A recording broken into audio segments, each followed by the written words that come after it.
Kelly Yates, the founder and director of the Walt Crowe Center for Pastors, a retreat center in Oklahoma City, Oklahoma, and I also teach at Southern Nazarene University.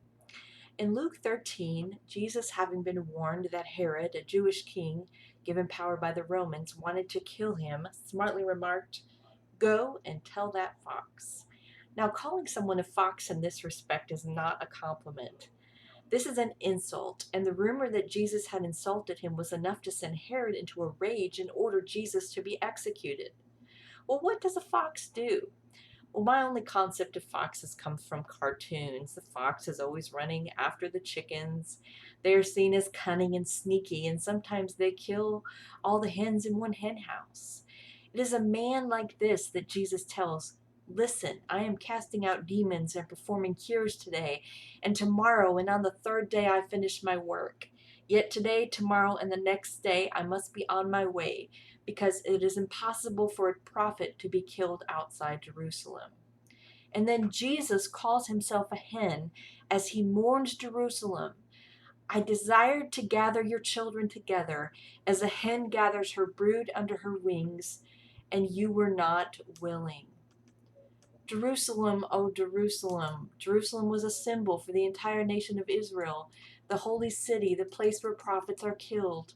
How Jesus longed to comfort his people and to show them he loved them, but they are not willing.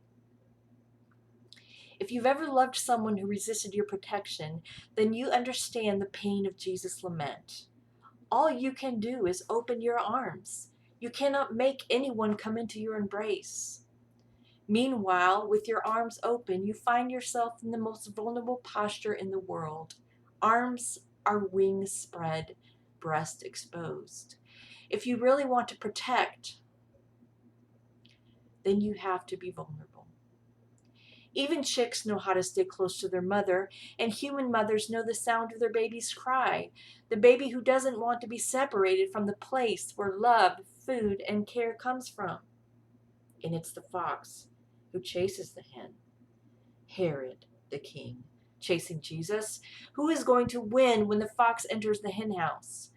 But the story plays out a different way than expected.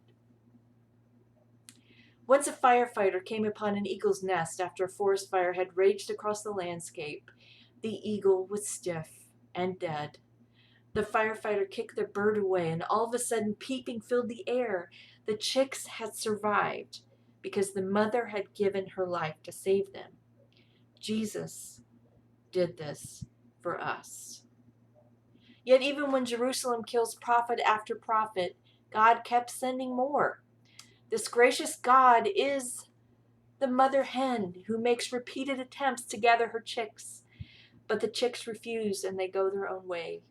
And God coaxes and he pleads, but he does not force.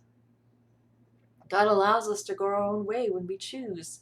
And then we suffer the consequence of being outside of the spread of his wings. In Psalm 91:4 we read, "He will cover you with his pinions, and under his wings you will find refuge."